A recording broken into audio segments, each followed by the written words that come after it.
When the trapdoor was finally forced open, Ryan felt a wave of stale air wash over him. It was so thick and musty, it almost knocked him off the stepladder in a violent coughing fit. Danny, who was holding the ladder down below, caught the secondary wafts of it. He felt it burn in his throat and sinuses. Still, the two persisted, climbing up into the attic with a mission on their mind. Ryan's great-grandpa had recently passed away after suffering from a long illness. Ever the strange old eccentric, he left all his worldly possessions, save for the very house that contained them, over to Ryan. They had the weekend to clear out all of Grandpa's old junk before the house went into the possession of Ryan's cousin. Talk about a raw deal. At least Danny was a good enough friend to sacrifice his own weekend and lend a hand.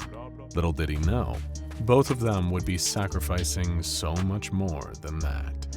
"What exactly did your grandpa do again, bro?" Danny asked as the two of them climbed up into the attic. It was a good question. In hindsight, Ryan honestly wasn't all that sure. The old coot had always been cagey about his past. His friends, the work he did, his fighting in the war. Ryan's father had always said that Grandpa knew some interesting people. Strange folks that Ryan's dad would almost swore he dreamt, had the memories not been so vivid. Two things were absolutely clear. From the rest of Grandpa's house, and especially the attic, the man was well-traveled.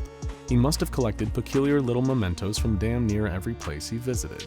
The attic looked like some kind of chaotic, unopened wing of the British Museum. A variety of African tribal masks hung from the walls. Boxes upon boxes labeled things like China, Lebanon, Poland, Mozambique.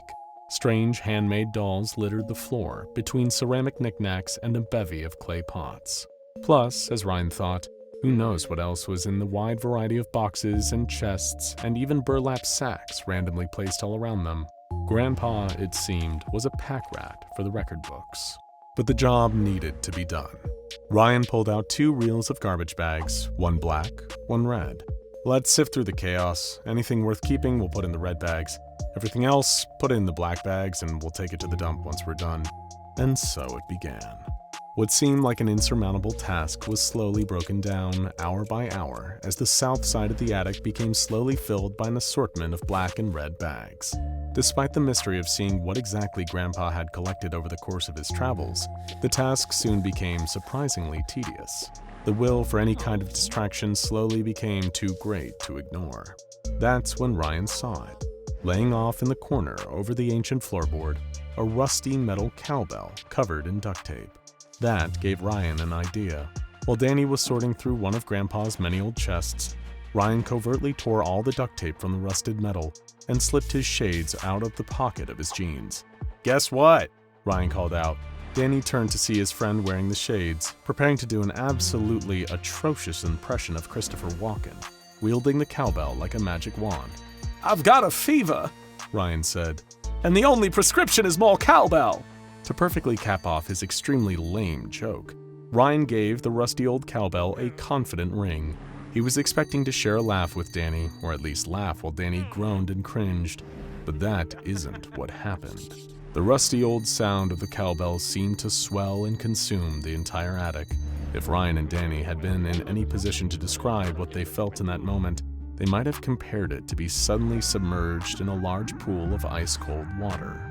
That feeling of sudden full-body numbness, the panic, the way your lungs involuntarily force out the last of your air supply in one desperate gush, the desire to escape at all costs, even though you don't know what you're escaping from. A pure injection of dread, fear, and anxiety. Suddenly, the attic didn't feel like a safe place to be anymore.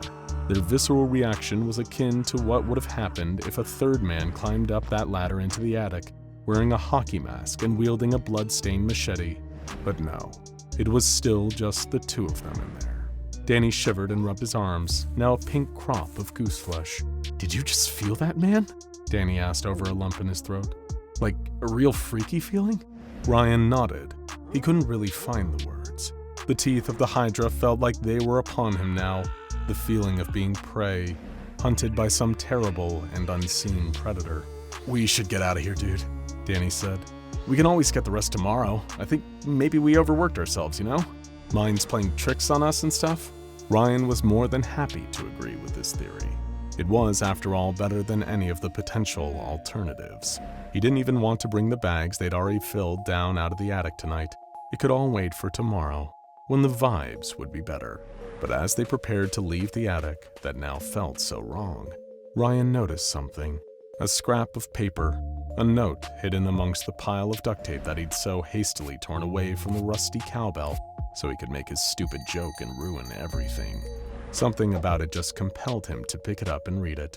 The note read, "You've seen it. Now he can hear you. You've touched it.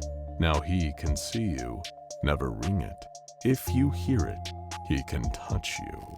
The two men were out of the attic, slamming the trapdoor behind them a few seconds after that. Hopefully it would be a little more than Grandpa having a sick sense of humor. And what do you think are the odds that these hopes were misplaced? Later that night, after grabbing burgers to decompress from the nightmarish experience, Ryan finally made it home. Alone in his dimly lit living room, he flipped on the TV, hoping to drown out the uneasy feelings still gnawing at him. He never felt so glad that his cousin was the one inheriting the house. A large part of him never wanted to set foot in there ever again. He was half tempted to just leave all that junk up there in the attic to rot. Ryan checked his watch and saw that it was 11 p.m. That was enough TV for the night. Wasn't like he was really paying attention anyway. He grabbed the remote and switched it off, then nearly leapt out of his skin. With the screen off in a dark room, the TV became a reflective piece of black glass. And in that reflection, Ryan saw a tall, thin figure standing right behind his couch, large enough that his head was out of view. With an audible scream, Ryan turned and stumbled back, but there was nothing standing there. Ryan didn't want to just dismiss it all as being a result of his imagination, not after what he'd experienced today. But there was no trace of the thing that he'd seen in the reflection. Stress does make the mind play tricks, doesn't it? He was sure he'd read that somewhere. After taking a few minutes to compose himself, Ryan decided it was just time to go to bed, but not before he liberated a kitchen knife from the knife block just in case. You never know what's out there after all. Soon after, Ryan was lying in bed, the knife and his cell phone on his bedside table. He couldn't chase it all out of his mind. The terrible feeling he and Danny got in the attic, the man that he swore he saw in the reflection of his TV standing right behind him, so tall and thin, it was making it almost impossible to sleep. Then, his cell phone started ringing.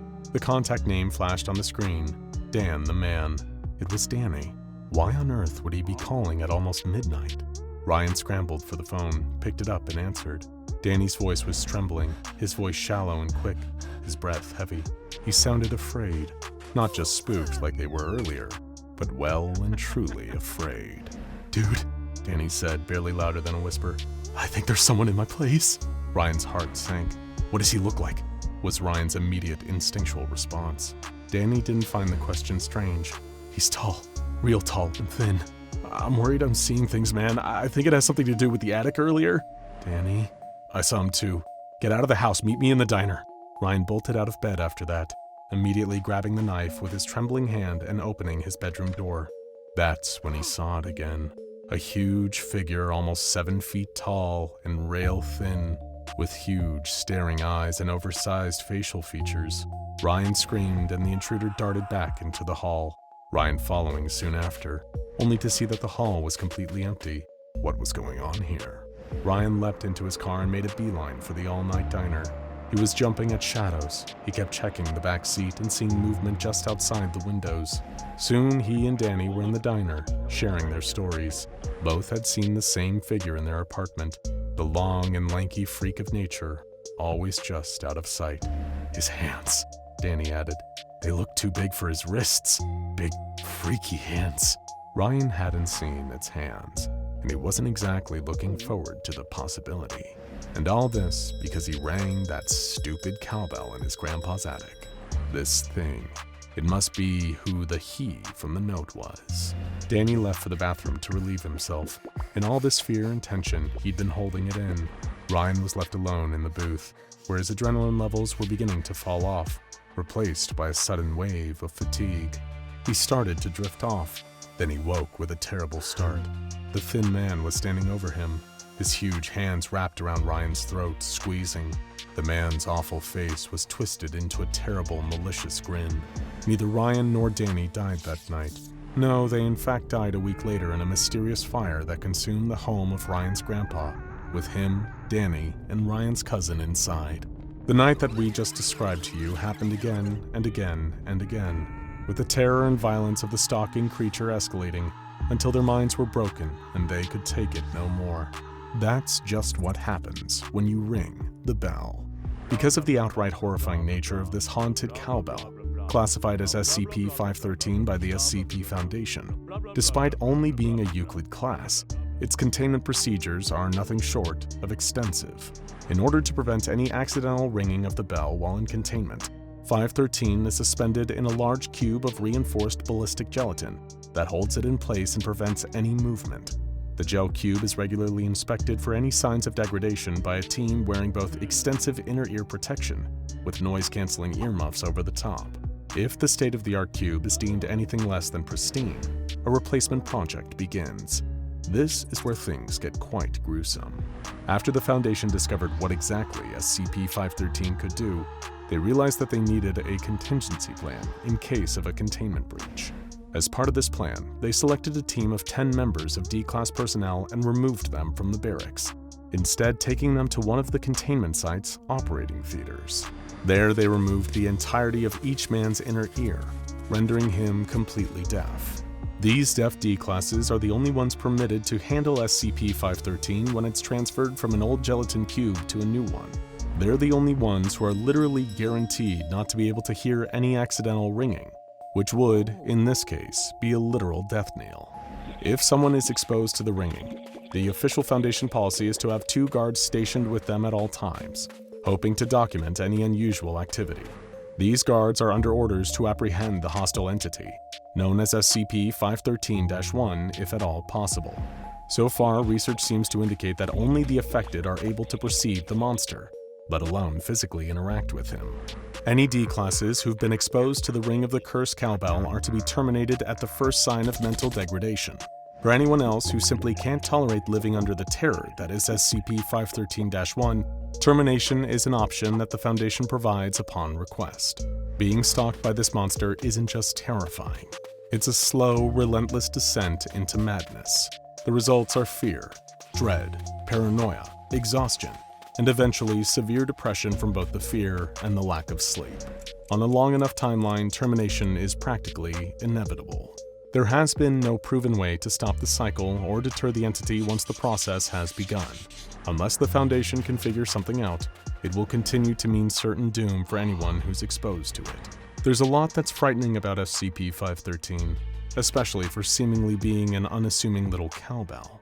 It's not unusual, after discovering the true nature of the anomaly, to think back to the words of warning scrawled on the fateful note.